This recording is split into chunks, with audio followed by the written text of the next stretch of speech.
Bem, boa noite. Vocês me ouvem bem? Bem, dando início, né, ao modelo atômico, desta vez o proposto por Rutherford, a ideia, né, que Rutherford propôs foi basicamente desmistificar a ideia de que o átomo era uma esfera ali maciça e indivisível. A ideia proposta é justamente, né, imaginemos, né, que vamos atirar com uma metralhadora em um caixote. Lógico, né, que para descobrir o que havia dentro desse caixote era mais fácil abrir. Mas como esse caixote representa o átomo e nós não éramos capazes de visualizar o que tinha dentro do átomo, ao atirar, né, nesse caixote, nós teríamos a ideia de que, se o que continha dentro deste caixote fosse algo maciço, né, indivisível como se era proposto antes, então as balas elas não iriam atravessar, não é mesmo? Elas iriam ricochetear.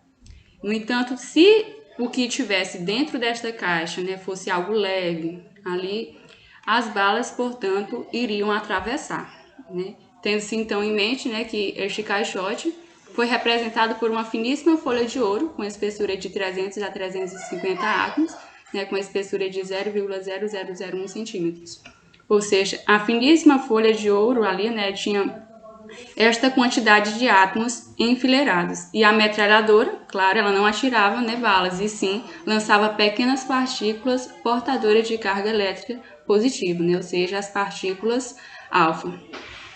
Aqui a representação justamente do experimento que ele fez, né, Rutherford, onde nós tínhamos o polônio como alfa emissor ali encarregado de disparar as partículas alfa dentro do cubo de chumbo, onde nós tínhamos ali uma circunferência para a saída das partículas alfa, né, o feixe de partículas.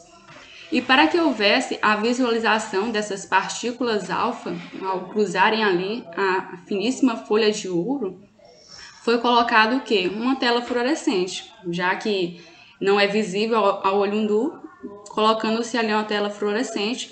Quando as partículas atravessassem a folha de ouro, então haveria então uma visualização, certo? Então foi possível identificar, né, que essas partículas, ao atravessarem a finíssima folha de ouro, algumas delas atravessavam em linha reta e outras não. Outras partículas alfa eram desviadas.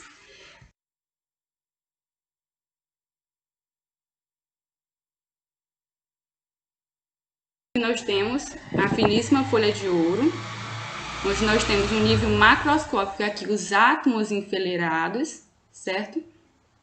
E aqui as partículas alfa, ou seja, onde eram lançadas as partículas alfa. Então, a partir disso, era possível nós visualizar a trajetória que as partículas alfa emitiam ao atravessar a finíssima folha de ouro.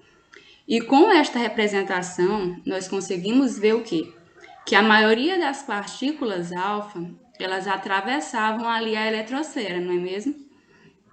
A gente observa que a maioria delas atravessava e apenas no núcleo do átomo elas não atravessavam, ou seja, ricocheteavam. Entendemos essa ideia?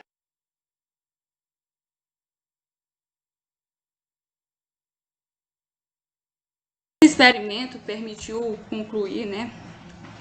O Rutherford concluiu o quê? Que o átomo, na verdade, não era uma esfera maciça. Na verdade, ele tinha o quê? Mais espaços vazios do que preenchidos. Desculpa pela zoada. Então, a gente observa que esses espaços vazios, né, era justamente lá a eletrosfera, enquanto a pequena partícula lá que tinha no núcleo é que era a parte dura, não é? Por assim dizer.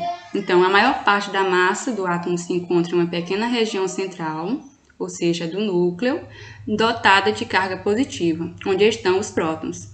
E a gente consegue identificar que o núcleo ali tinha carga positiva justamente porque as partículas alfa que eram emitidas tinham carga positiva e quando chegavam ali ao núcleo que também tinha carga positiva, o que a gente via? Elas se repeliam, não é mesmo?